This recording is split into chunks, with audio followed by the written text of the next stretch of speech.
Thanks, Aaron. We are now looking ahead to a few systems that could affect our weather this week. The first is actually starting to arrive, but this one's mainly going to be for the mountains, as we're going to see some rain and snow develop along the Tennessee border as we go into later tonight. What you're seeing getting into the upstate, a few little dots of green there, a lot of that not even making it to the ground. It's evaporating. The air is very dry. But as we go through the night and into tomorrow morning, we could get a few sprinkles or even a light rain shower late in the day or late in the morning into the early afternoon time frame, but fairly dry conditions will prevail in the upstate. Temperatures are in the 40s for the most part, except for 39 there in Spartanburg, 36 in Asheville, and up in western North Carolina. Again, that's where we'll have the best chance of getting a little bit of a wintry mix into tomorrow. In the upstate, mostly clouds, a little raindrop or two can't be ruled out, right around 50 by lunchtime and then 55 at 4 o'clock. As we take a look at the mountains, temperatures in the low 30s to start the day and then making it to 45 by late afternoon.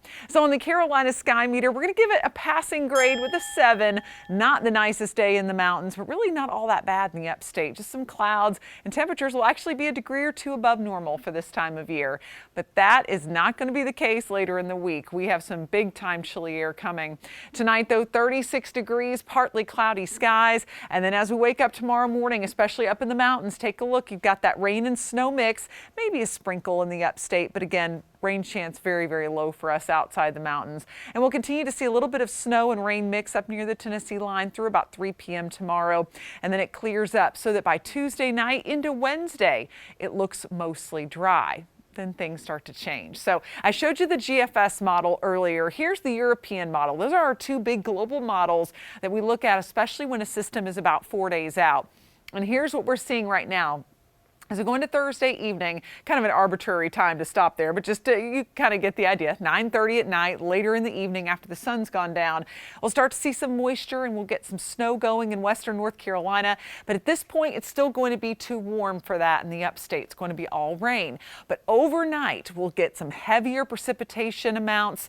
It'll be coming down a bit harder, and that could help to cool the atmosphere and help to pull some of the colder air a little bit farther down out of the upper levels and potentially end up bringing some snow across portions of the upstate. Right now, the favored location looks to be northern Greenville, northern Spartanburg County. A good chunk of the upstate will just see a cold rain out of this. We're really going to have to watch the northern parts of Greenville, Spartanburg, Pickens, Oconee, even Cherokee County for the potential for a few hours of snowfall on Friday morning. Now, it's going to wrap up fast. Notice how quickly it moves out, and we're just going to be left with a few showers through the afternoon. By 8 p.m., just a little bit of snow on the back edge of the system for the mountains. Then it's dry over the weekend. So we'll potentially see a little bit of snow on Friday. Then we could get another round, at least another close call as we head toward Monday. Again, this is way far out, but just to give you an idea, we are looking at the potential for more of a wintry mix as we head into Monday. So Friday and Monday, we're keeping our close eye on. It's certainly possible in the northern upstate on Friday, but likely in the mountains. In fact, we could see many inches of snow if this all pans out for western North Carolina. Some big time snow rates will be likely in western North Carolina. It could cause some problems on the roads, and the upstate does not look like as big of a situation, but we'll keep you posted. And then we clear up for the weekend before another chance for a wintry mix Monday. Of course, you can always head to the Morning News from 4:30 to 9. Nicole and Kylie will keep you updated on the latest model projections on what we can expect toward late in the week.